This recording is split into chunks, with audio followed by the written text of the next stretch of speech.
Hi, I am so excited to be here. Welcome to those of you who are watching live, but also to those of you who watch this as a replay. I know so many of you tell me you do that. I'm Dana K. White. I am the author of Decluttering at the Speed of Life, the creator of the No Mess Decluttering process. I teach decluttering for a living. And y'all, Winnie's Pile of Pillows is out in the world today. So you can order it. You can still grab those bonuses if you go to aslobcomesclean.com/Winnie. The links are in the description of this video. But yeah, today's release day. Did y'all know the books release on Tuesdays? Did you know that? Like, they don't have to, but they do, because I don't quite understand, but it's something to do with like lists and all that kind of stuff. So, and where they fall, and you want to get the most blah, blah, blah. Anyway, books release on Tuesdays. Today's Tuesday. And so it happens to be the day that my book is releasing. So let me show you some of the adorable pictures in here. This is her room that she loves so much. And all her stuff. She's hiding her fun things back there. I love it. And then she realizes she loves pillows. Like, oh my word, they're the coolest thing I've ever seen in my whole life. And then shockingly, she ends up with so many that it makes it harder to live in her room. And it's all, I mean, I'm so proud of this book. I'm so excited about it. Anyway, so she ends up having to decide that she'll just keep just the right ones that fit in just the right spots, and she'll let the others go. So thank you so much to those of y'all who pre-ordered. If you get it today, it really doesn't take that long to read it because it's a children's book. But I would love it if you would leave a review, because that goes so far in helping other people find out about it. So, oh, yay. Yours will be delivered from Amazon this afternoon. I'm so excited. I'm so excited. So here we go. Oh, yay. So Robin, you've already read it. I loved the story. I had to read it immediately after I got it out of my mailbox. Yeah, like, so all my other books are grown-up books, which, I mean, are great and everything, but come on, this is more fun, right? So it takes a little while for people to actually read it, and, you know, it's several hours and hours to read it. But this one, I'm like, oh, you could read it really quickly. So anyway, if you can read it and leave a review, 5 stars, of course, I would love, but, you know, just be honest. I'm not asking you to say anything you don't think, but I think it's the best thing ever. So yours arrived 10 minutes ago. That makes me so happy. That makes me so happy. Okay. Oh, here we go. We read it this morning. It arrived yesterday. My son is 3 and loves books. I love it. I love it. Yeah, I am. My illustrator is Sarah Jennings. I tagged her on Instagram, so you can go follow her. But she's an illustrator. Like, that's her job. That's what she does. And I was so excited that when my publisher said, hey, find, you know, kind of the style that you're looking for. I mean, I looked and I wanted animals with expressive faces. And so I'm looking through and finding things, and I came across her, and I was like, oh, yeah, so I said, hey, I really like somebody like this. And I knew that she had done a book in the past for my publisher. And they were like, oh, she's available. And I'm like, you mean I actually got the person? Like, the person who I wanted. So super excited about it. So thanks, y'all who've ordered it. Go ahead and keep ordering. And then, you know, if you get one, you're like, oh, I should probably get this for this, and this kid in my life too. That would be great. Okay. I will be taking your questions. They don't have to all be about children's kind of stuff. They can be about anything, but let's see. Information again. Yeah. So it's aslobcomesclean.com/Winnie. If you look in the description of this video, you will see the link. But you also can just search it anywhere, like Winnie's Pile of Pillows. Search my name, Dana K. White. Always put the K in there. Anywhere you like to buy books, and you will find it. So you can get the pre-order bonuses still at aslobcomesclean.com/Winnie. So, all right, here we go. Let's take some questions from those of you who are watching. Go ahead and, as you ask a question, put 3 question marks at the front of the question, and that helps me see it when it comes and scrolls down the side of my screen so that I actually see it, because I know y'all are so great about having conversations among each other, and I love that. But that just lets me know which ones are things. So let me answer a couple questions that were submitted ahead of time at askdanakWhite.com. These are abbreviated versions. I don't have the full version in front of me, but we're going to answer the question as we have it because we can't fit the whole entire thing in here. Oh, here's a great one. What do I need to know before hiring someone to help me with house cleaning? What do I do in preparation for them coming? As far as someone helping, how to hire somebody, it's one of those things where it's different everywhere you go. There are, overall services and things that, can connect you with a cleaner.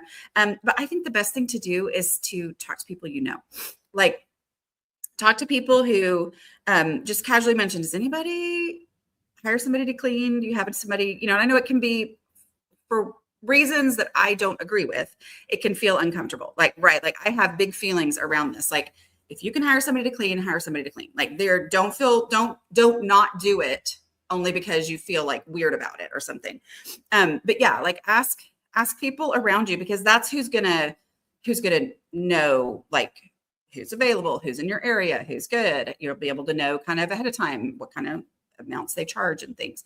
As far as what to do in preparation for them coming, ultimately, the first 2 layers of the layers of a clean house. So if you haven't seen my video called The Layers of a Clean House, you can just search that here on YouTube, Dana K. White, Layers of a Clean House. It's actually one of my, I think it probably is my top video ever, which is kind of interesting because I was looking a little rough that day, but I made it because I just had the opportunity to make it. So basically it's the decluttering is not something that somebody is going to do when they come in. Like things need to be put away.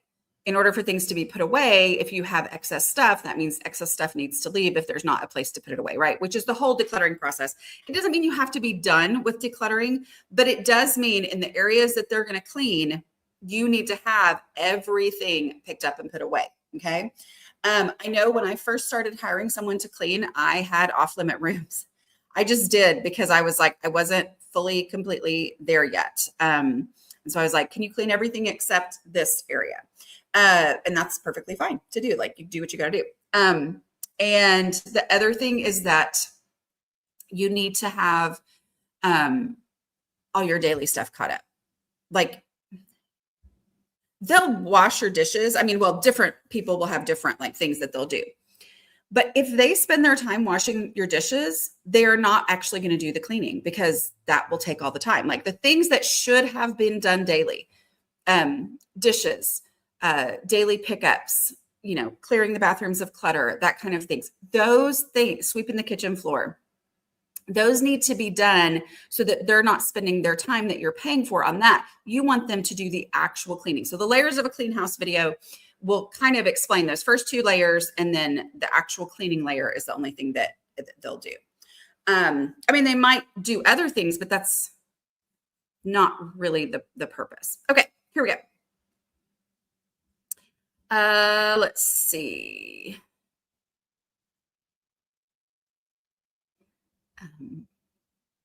How do we work the visibility rule in open concept homes?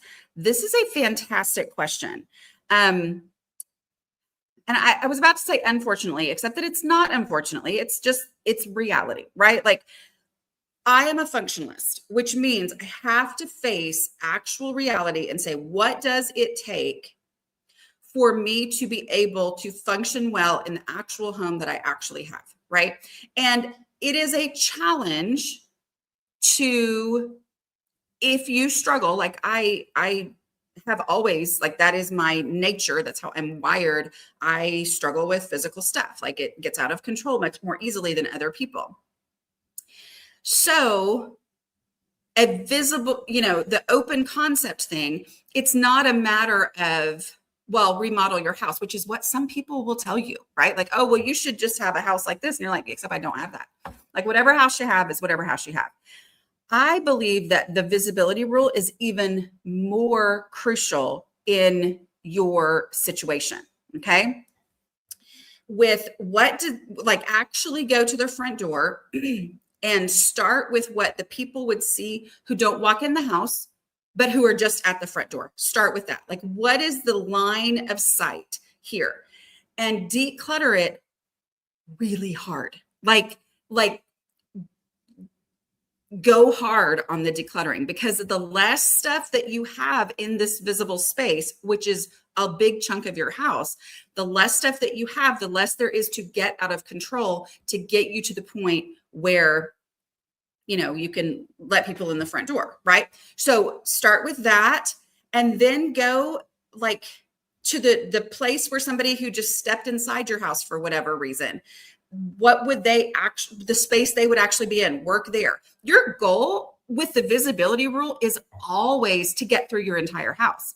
It's just a prioritization rule. It's not a only do the visible spaces. It's a start with the visible spaces and then go from there. Okay. So go hard in this area. And what I would recommend, because I know the tendency is to think, oh, well, I need to clean out the other room so that things will have a place to go. Instead of doing that, start in the visible space, because trash can go straight in the trash can. Recycling can go straight in the recycling bin if you already have one. Easy stuff that goes anywhere else other than here or at another place in here and has a real home, those things can go. Obvious donations can go. Like, go ahead and start in there, because you immediately make an impact with those first 3 steps. Like, never skip the first 3 steps. But at that point, when you are asking the question, okay, if I needed this item, where would I look for it first? Because it is clutter in here. It does not have a place. It doesn't. Then you ask, where would I look for it first? And whatever space it is that's outside of this room, you take it there now and you displace one thing that can go to the trash or recycling or donate in order to make the space for this. And that means you're really focusing on making actual progress in the visible space, as opposed to working on these spaces. And in the meantime, the visible space stays really decluttered. Anyway, so it's a prioritization rule. It is not do the visible things and don't worry about the non-visible. It's just a place to start. So start in this space, and it's going to be a bigger space for you, but I would go ahead and start at the front door and work from there to give your thing. Okay.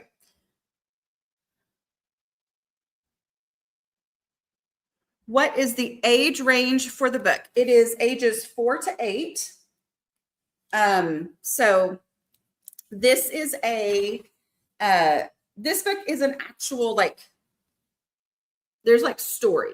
Okay. So for your 4-year-old or your 5-year-old who's who's a brand new reader, you're going to be reading it to them. Okay. I know that there are different kinds of books that sometimes will, like the goal is that it's minimal, short words that the kids can read. That's great, but I love a story. So, and I loved reading with my kids. So yeah, this is a story.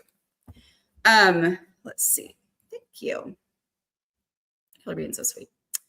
Let's see.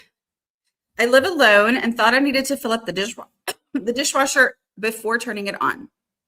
I started using the dishwasher every night recently, and it taught me that I don't need half my kitchen items. This makes me so happy to hear. Like, this routine will it just frees you to declutter. And that's what has happened here. So I absolutely love this story. The other thing I want to make sure that people understand, in case you haven't seen those Cascade commercials or you haven't done the research, but a dishwasher uses less water than hand washing. I don't know how. I can't explain it, but modern dishwashers use significantly less water than hand washing. So, and this routine right here is everything. I love that. Okay. Let's see. Okay. All right. I'll answer some other questions that were asked ahead of time. Let's see. Let's see. Oh, this one kind of goes with the last question. After many unsuccessful decluttering attempts in 20 years, I just can't see the positive outcome realized. How do I regain momentum and get others to see the goal? Focus on the visible spaces. The main purpose of the visibility rule is to prioritize your efforts and your work. The reason we prioritize, like, first of all, just because you have to have a way to prioritize. Like, I got to know where to start. It's all a lot. If you will go hard, go closer toward, now I'm not a minimalist, I'm a functionalist, but go harder. Like, just have less for the sake of having less to make it more obvious that you've decluttered, and to also make your space more functional, right? Like, a space is always going to be functional, more functional when there is less stuff in it than there used to be, right? Like, it's easier to maintain, it's easier to work in, it's easier to move in, it's easier to do the things you want to do, you know where things are, all that, right?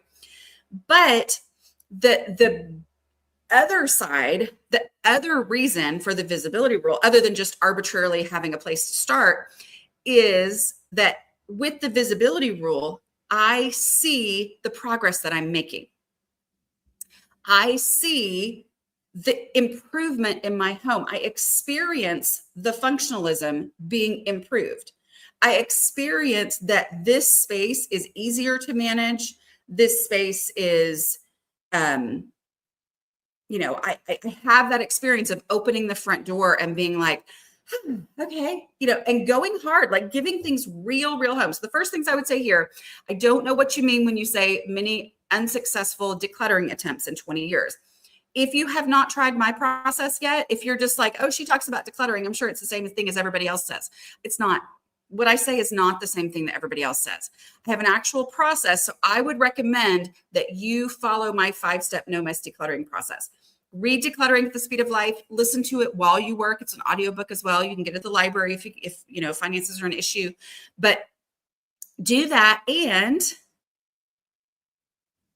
you will see a difference. Like, there's with the no mess process, because you're going one item at a time, and that's a final decision. Either it's given a home and something else has to leave if it needs space in that home, or it leaves my house. If you're doing that, there is no non-success. You may not be done, but it really is legitimately getting one item better and one item better and one item better all the time. So visibility rules so that you can see your progress. And so your progress will inspire you to keep going, will build that momentum. Also, the other people in your house are going to see the impact. They're going to experience the impact. If your decluttering efforts are focused on the top shelf of your closet, they are like, still decluttering? What? And they don't see any actual difference in the home. That's where it gets very discouraging, both for them and for you. Also, if you have in the past decluttered by pulling a bunch of things out, sorting them into piles, getting overwhelmed, shoving them back, everybody living in extra chaos for a while, then that's something they're not going to support, right? If you're making actual progress and it like never gets any worse, it only keeps getting better and better, that's where people start to notice. Not that you can guarantee they're going to notice, not that you can base your, work on whether they notice or not, but you know what I mean. Okay. Oh, I love this. She says that I just read your book to my 2-year-old grandson and it held his attention. Well, that just makes my heart so happy. Okay, so I'll just tell you, this is what I wanted. I wanted an interesting story because y'all know me, I don't like to be boring. But I also wanted the pictures, and this is where Sarah Jennings did such a great job, but like the pictures where there's always something else to notice, right? Like, my hope would be that your 2-year-old grandson, now that you've read it to him, can look, I mean, he's 2 and I know, you don't, but anyway, but like look through and just like, I remember as a kid, the books that just had interesting things in the pictures. And I was like, oh, and look at this. Oh, and look at this. Anyway, so that makes me so happy. Let's see. Okay. Question. I realized recently tidying, cleaning, working on coursework in my head is more difficult, it feels scary or dangerous. How do I approach the unwanted task in a way to persevere through the initial feeling? Well, you're going to want my book that comes out in October. I'll tell you what. So tidying, cleaning, working on coursework. And so I think it's just the general feeling of being stuck and frozen and procrastinating because you feel overwhelmed. The first step is to look in the same way that in the 5-step decluttering process. The first step is technically look for trash. When you find it, you're going to throw it in the trash or the recycling. But the actual step is to look for trash. The first step in any situation where you feel overwhelmed is to count looking as a legitimate step, as a legitimate action. Even if all you're going to do right now is just look. We literally had this conversation in my Patreon group recently, where somebody was like, I took what I've learned from the No Mess decluttering process and I applied it to, it was like a work project that she was putting off, like shutting down and just not doing, it because it was so overwhelming to her. And she said, and I realized how much of an impact it makes when I give myself permission to just look. Okay. Just look. I have a video. I don't know what it's called, but maybe somebody here does, but where I show where I was thinking I was going to come in and do this decluttering project and I just shut down and I walked away. Right. And then later, because I had looked at it, purposefully looked, it just, this thing that you said, it feels scary. It feels dangerous. You approach the unwanted task by non-committal looking in the beginning and just say, I'm just going to look at this. That's all I'm doing right now. I'm not saying I'm going to do anything with it. I'm not saying this is the time when I'm going to finally tackle it. I'm just going to look. This is far more effective than what I used to think I had to do. And what I know a lot of people think that we have to do, which is psych myself up. Okay, I got to gear up. This time's going to be different. This time's going to be different. Take a deep breath. Okay, I'm going to go. Like, that's what I used to think. And then it wouldn't work and it would fail miserably. And I would be like, okay, well, that wasn't enough. How am I supposed to get more energy than that worked at? Instead, to say, I'm counting looking with no commitment to actually do anything yet as the first step. And even if all you do today is look, it's no longer going to be scary. It's not going to be the unknown anymore where it used to be. So there you go. The same way you moved things to make space for the ice water. I love to move things around to get a new house without spending money. I think the dopamine seek from ADHD. Okay, I don't know about that, but is it working? Like, there's nothing wrong with that if it's working, right? Like, and it needs to be, okay, if I clear this space, where would I look for this stuff first? And then you take it there, and then it's going to have to displace something else that ideally needs to go, trash or decluttering. So if it's working, great. If it's not working, then instead of thinking, because I think sometimes this idea of like, oh, I want to, so much of my disastrous house was because of the desire to make my house look great. Like I would just kind of do a little here and this looks great. Then it made this look bad, but really truly decluttering, like go into the 5-step process and follow the process. And I think it's going to help with this, but if this is working for you, great.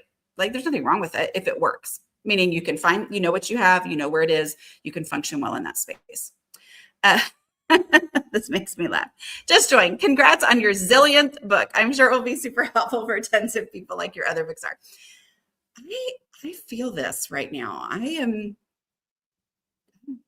Yes, it does feel like a zillion. Let's see. Could you please read a few pages of Winnie to us right now? I don't know that I can do that. I would have to talk to my publisher. So, because I'm traditionally published, so there are, I've signed a very long contract. I don't know exactly what I'm allowed to do there, but I'll show you as much as I can show you. Let's see. think I just got mine. A box has been delivered. My boys are too old, but my nieces and nephews will love it too. Cute. My daughter read it. I mean, she's almost 20. And she was reading through it and she was like, oh, yeah. And then she went, wait a minute. Is this a book about decluttering? And I said, yeah, why do you think they let me write a children's book? Let's see. 2 decluttering attempts. Dana's system is a game changer. Thank you. See, it's so nice when it's somebody else saying it, not just me. I had watched so many other videos and tried to even build my own system. So like doing small amounts. It is shocking the impact of small things done completely. Let's see. And when I say completely, I mean small things done completely. Like the trash going into the trash bag is a small thing done completely. I'm not talking about finishing the whole project. Like there's something when you shift it to going, I'm going to celebrate each teeny tiny thing that's done completely. That's how I ended up getting the big project done. As long as I was thinking that it was the big project, I've got to do the big project completely, I never even could start. I was so overwhelmed, like the person was talking about a little bit ago. Let's see.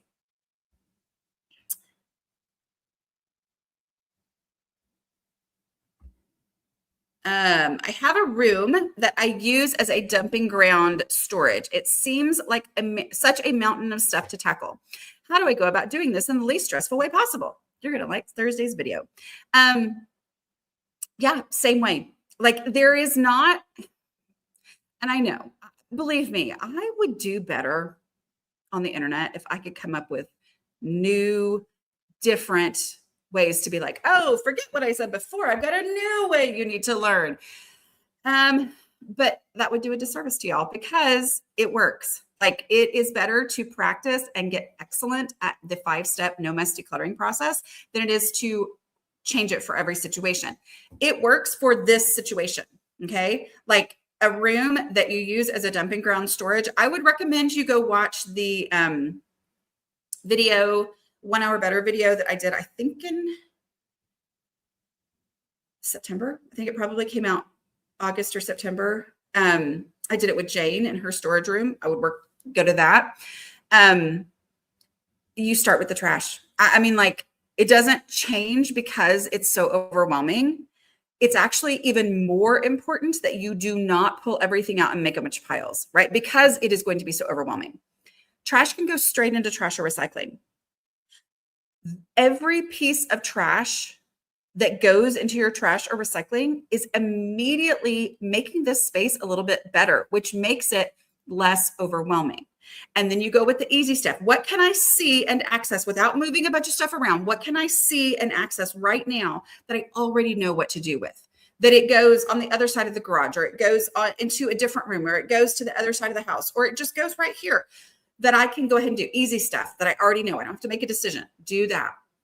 And then go item by item, one item by one item. It is even more important for this situation. This situation was my whole house. Like my whole house was a bunch of dumping grounds. And so I had to figure out a way to make real, legitimate, actual sustainable progress. And the no mess decluttering method is how I did that. Okay. Let's see. Okay. Does anyone actually get excited to find trash when decluttering? There is no decision to be made. Yeah. I mean, like once you understand the value of your goals being better and less, right? Once you understand that every single thing that goes to a final home is real, legitimate progress, then the easiest of the easy stuff is no longer such a, oh my goodness, why did I not already do this? Blah, blah. We just cut the self-loathing. Like it's not helpful. Instead, just stick it in the trash bag. And it is so like, it's so easy. And here's the beauty of it too. When you start to see the value of how fast progress goes, when you find a piece of trash and you stick it straight into trash or recycling, as soon as you understand that truly, it makes you go, okay, well, this thing, maybe it's trash. Maybe you know what? If it's even maybe trash, I could just stick it in here. Woo! woohoo, like it really does speed that up. So it's very helpful. Okay. It says it's still live, but I'm not seeing any new comments. So I am going to answer a couple. Let's see. Okay, how long should I plan for to complete the coaching course after both books are read? Okay, so for context, for those of y'all who may not know what she's talking about, I do train and certify decluttering coaches at declutteringcoaches.com. And so you can go there to either find a coach, see if there's somebody trained in my method by me in your area. Most of my coaches also work virtually. Or you can go, if you're interested in being a coach, you go to the first page and it'll say find a coach or be a coach. And we estimate like 14 to 17 hours of work after you have read the two books, because the How to Manage Your Home Without Losing Your Mind and Decluttering at the Speed of Life are, you have to have read those, which, I mean, you can read those while you're doing it, but yeah, it's part of it. Okay, let's see. All right. Oh, I love this. Scrappy Lifter says, the electrician came over and I experienced no embarrassment wherever he went. This is what I'm talking about. Like the person who was saying, I just feel like it's been 20 years and it's really hard and I'm just not really making the progress and nobody notices. Like visibility rule, using that as both a way to prioritize, but also a strategy to build momentum.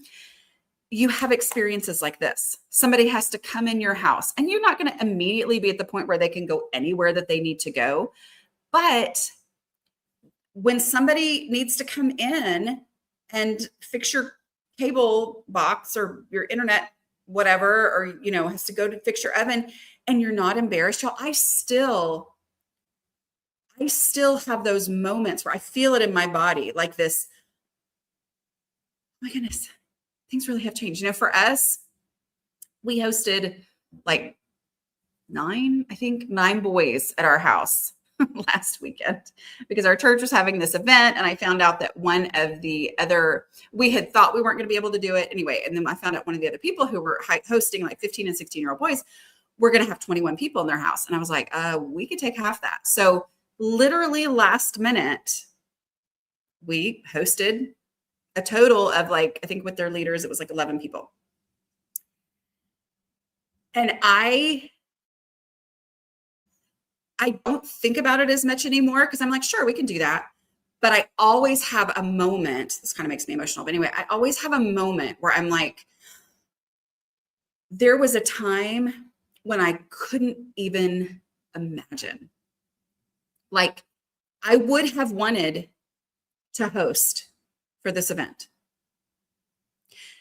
but I would have needed 6 months to be ready. I would have had to shove everything into a room and then like watch so carefully to make sure nobody accidentally went into that room. Like this, yes, moments like this are the best motivation to keep going. Yeah. Okay. Sorry, I have to put my glasses on. You and your willingness to freely share your life story changed my life. My question about an earlier topic on TPAD. I don't remember your acronym, but I think it was Time and Perception Awareness Disorder. It was the first time I realized I had ADHD and my reason for my inability to be on time, tidy, and organized. Have you learned any tips to help in this area, etc., scheduling? Yeah, so I call it TPAD. I think people call it, I think the official name is like time blindness. I'm not sure. It is an official thing that people talk about with ADHD, which I have not been formally diagnosed except for by a bunch of y'all. But anyway, what was I going to say? I forgot what I was talking about. See, there you go. Just proved myself. Oh yeah. So I would just call it time passage awareness disorder. Like, oh my goodness, I cannot estimate time correctly. And people went, oh my goodness, me too. And so then we ended up calling it TPAD, time passage awareness disorder. But tips as far as that, the number one tip is to prioritize tasks according to their most important, as opposed to saying, I'm going to do this at this time of day, this at this time of day, this at this time of day. Instead, it's, if I can't do anything else, I'm going to do the dishes. I know that is the most important task. So any moment when I have an awkward pause in my day and I'm like, well, I could do some dishes. And so I do that. The other thing is to time tasks, especially things that I don't like emptying the dishwasher or, I don't know, whatever. But time those tasks so I actually know how long it takes to do this thing. Because if it's something I don't like, my estimation is 10 times what it actually takes. And so when I know how long it takes, then when I have an awkward pause of that length, I am so much more likely to actually go do that thing. Okay. I'm trying to focus on the visibility rule, but when I try to do that, I find myself decluttering drawers so I can put things away. So I'm making improvements, but I'm still struggling. Okay. So when you take it to a drawer, instead of decluttering that drawer, just one in, one out to give space for this item. Every space has trash. It just does. I know people are like, not mine. You're wrong. But every space has trash. Okay. Most spaces are going to have some obvious donations. So when you go to that drawer, because that's where you would look for this item first, don't declutter that drawer. Just remove something that is either trash or an obvious donation that gives you the space to legitimately be able to put this item in there. Don't shove it in. You're not going to leave this space any worse. That's just stuff shifting. If I'm just moving things from here to here and not giving them real spots. So instead, I'm going to give it a real space by getting rid of something, but I'm just going to get rid of enough to make the room for it. Okay. And I'm going to prioritize trash. Like if there's any trash in here that I could remove to make the space for this item, that's what I'm going to take out, because my trash bag and my recycling bin, if I have one, are back at the space that I was originally decluttering. So it takes me back there. Okay. Or an obvious donation that I can take out. Basically, it's this item I would look for here. What is less important to me than this item that can actually leave my house? Okay. Right. I know it's easier said than done, right? But I promise it's possible to do. Yay! Rachel got her book. It's release day, y'all, for Winnie's Pile of Pillows. That is my first children's book. I hope there's more. And it's released today. So if you would like to grab the bonuses, you can still do that at aslobcomesclean.com/Winnie. You can find it wherever books are sold, like wherever you like. Ask your library to order one. Okay. Let's see.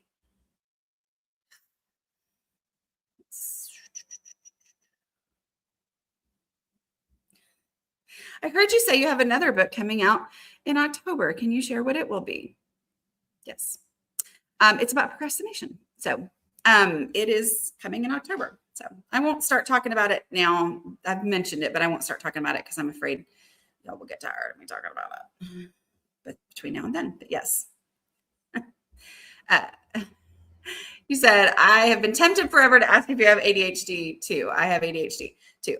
I am not saying I have it. I'm told, it's funny because I do get told by the internet a lot that I have it. I've never been formally diagnosed. Here's what, as an educator, one of the things I remember that like totally stuck with me. I haven't been a teacher in many years, but one of the things that stuck with me was when we were talking about like learning, learning differences, learning disabilities, different things. And they were talking about like, is someone still able to learn using the typical methods, right? So it was talking about like, if someone is, and y'all, it's been a long time and I didn't pay that much attention in college. So this is what I think I learned. But anyway, but basically it comes down to like, is something an actual like thing that stops you from being able to do what you need to do or not, right? Like, is this something that needs extra help or intervention or whatever? So like it differentiated different things. And I feel like I can function. I think I give up some things probably. But so that's why I haven't ever felt the need to, be formally diagnosed. But but I've learned a lot. Was there a book that you enjoyed writing the most? Well, I can say with confidence now that it is Winnie's Pile of Pillows, because first of all, it's not 60,000 words. I'm so worn out from writing 60,000 word books. But this one's only like 750 words. So, yay. Anyway, no, this was the most fun. Like I thoroughly enjoyed this process. So I hope to get to do it some more. Let's see. Okay. It is 40 minutes in. So I will take another question that was asked ahead of time at askdannykwhite.com. Let's see. Here we go. Oh, crap. Oops. Sorry. I keep putting things on a timer that's going to mess stuff up. Okay, there we go. Sorry. My problem is a set of china, 2 sets actually. Did you ever get to a point where you almost felt compelled to declutter things, even though they fit the container? If so, what did you do? Yeah, like I find that a lot where I'm like, oh, I love this item. I can't stand this item anymore. I mean, does that happen to other people, especially with decor? I mean, I'll just be like, oh, I love this so much. This is classic. I'm going to love this forever. And then I wake up one day and I happen to look at it and I'm just like, ugh, I'm done with that. Ugh. Just me? Oh, sorry. Anyway. So yes, absolutely. The other thing I want to say, there's 2 things here. It can become like when you do so much decluttering that it's your whole entire focus and you're like, I don't know how to stop decluttering. My advice is to enjoy it, to really focus on what is it that I couldn't do before that I can do now and do that thing. Like what was clutter stopping me from doing? Do that thing, put your time and energy and effort into that. And that's going to give you a different perspective on what can stay and what can go. The other thing is, yes, it can fit in the container, but it might be over your clutter threshold. So I always recommend that you declutter down to the container first, okay, through the decluttering process. Like start with the trash, right? But your goal when you get through step 5 of my no mess decluttering process is to declutter down to the realities of the space that you're looking at and that you're dealing with. That is something you can't argue with. Right? Like it's outside of you. There's no decision to be made. The size of the space is the size of the space, period. It is what it is, right? So you do that first. But if it is still too much, if you're still feeling overwhelmed, if you're still feeling, if it's still getting out of control, it may be over your clutter threshold. Clutter threshold is not preference. It's not aesthetic preference. I mean, you can get rid of stuff for aesthetic preference. That's great. But that's not what I'm talking about. I'm talking about what can you handle? Like what can you keep under control? And then that is, if it's more than you can keep under control, then you can get rid of, I mean, you can get rid of stuff anytime. But like that's a way to think through that. Let's see.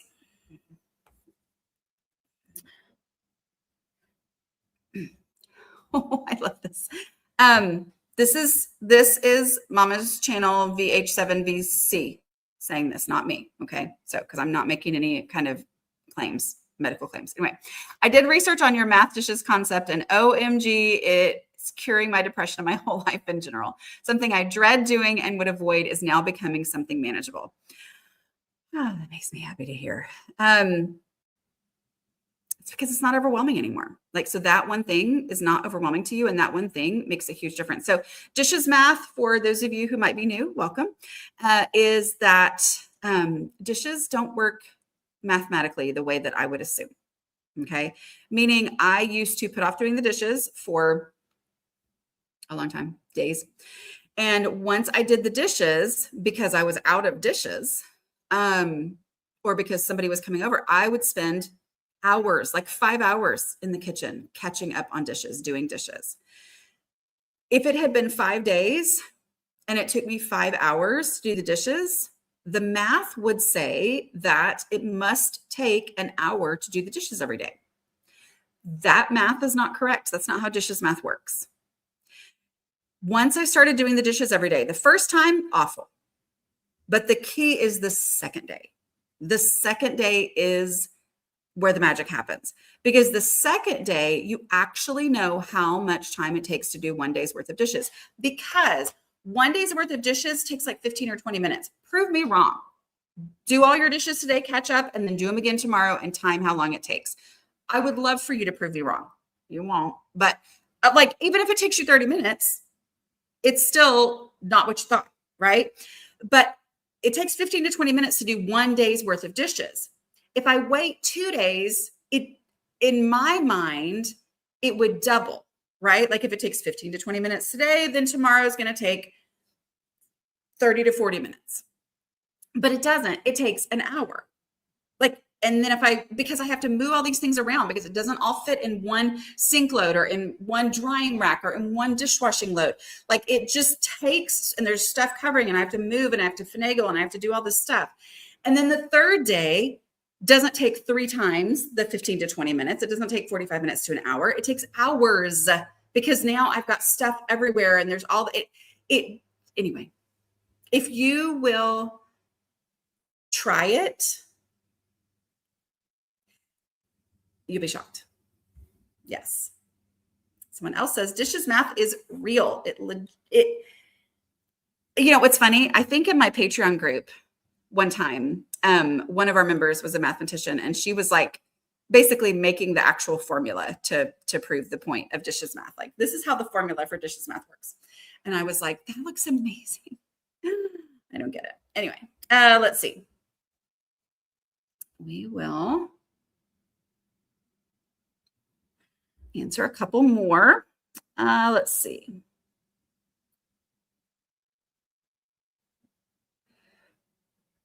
Oh, I love this question.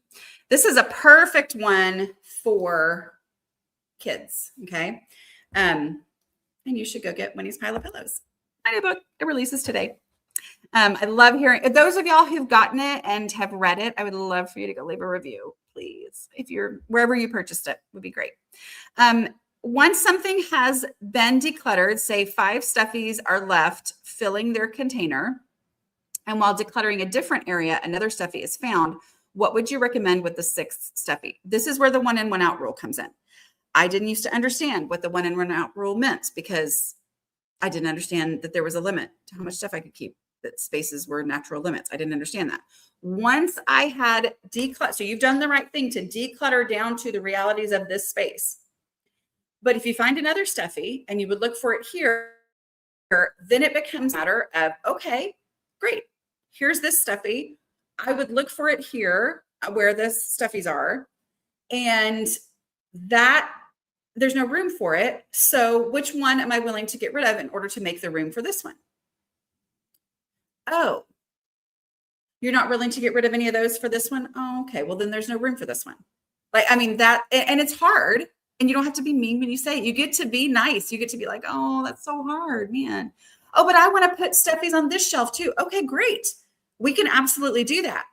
But that means we're going to have to get rid of the things that are on the shelf because the shelf is already full. So we have to maybe get rid of your, I don't know. I can't think of pillows because Winnie's Pile of Pillows. Let's see. Okay. Oh, I love hearing this. Your concept of where would I look for it first, take it there now is magical. I rarely lose anything anymore. Yay. You're not losing it because you're putting it in the places that actually work for you in your home. When you can't find anything because you got organized, first of all, you didn't get organized. But that's like what people say, right? It's like, I got organized, now I can't find anything. Well, that's the opposite of being organized. But it's because you put it in places where you thought it should go, or you try to come up with the very best place or the very most logical place. Logic, schmogic. I mean, just go with where would I, with all my unique quirks, where would I look for it first? And that's where it needs to go. And then give it a real home there. I love that. Oh, I love this. Listened and watched you for a year before I went all in. 160 large garbage bags and multiple couches and furniture left my home this year. It has changed our lives. You've changed my life. I love this. This makes me so happy. Yeah, it is life-changing to have a functional home, meaning like the space to do, and you actually know where things are, and space is not being taken up with stuff. My nieces, kids, and hubby will be here in 4 days. Okay, and hubbies, maybe they're his nieces too. I've done tons of decluttering already. Thank you so much for your methods and strategies because things are so much better. Oh, I love it. I love it. Do you actually try to apply Take It There Now in all situations, not just when decluttering? What if that would derail you from the task at hand? Yes, I do try to apply it everywhere because in the same way that I would have thought, and I know a lot of y'all have thought and then tried it and figured out, oh no, that's not the case, that taking it there now would derail what you're doing. Finishing a task completely, like finishing a small task completely. So like some of the examples that I've had are, like teachers grading, and they say, I used to try to like do like one step on all these different things. And then I realized, no, finishing this one, do this completely, put the grade all the way in the grade book. But do this one. It's like, it allows me to live my actual life where I really might get distracted at any moment, or I really might just be like, I'm done grading for right now. And then when I come back, I can pick up immediately where I was. So yes. All right. Okay. Just a reminder for those of y'all who just got here. Winnie's Pile of Pillows is out today. So a lot of you have already gotten, let me just look how cute that, well, first, whatever that it's called is. Anyway, this is Aunt Becky. I have an Aunt Becky.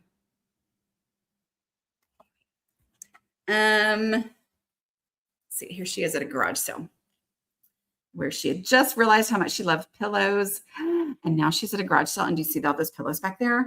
And they're 25 cents each. Oh my word. Anyway, so exciting. All right. This has been really fun. And I encourage you to check out wherever you like to buy books. Ask your local library to order one, buy one and donate it to your local library or to a little free library or whatever. But I appreciate your support. And I will, I'll see y'all next week. I think, yeah, I should be here next week. Okay. Bye, y'all.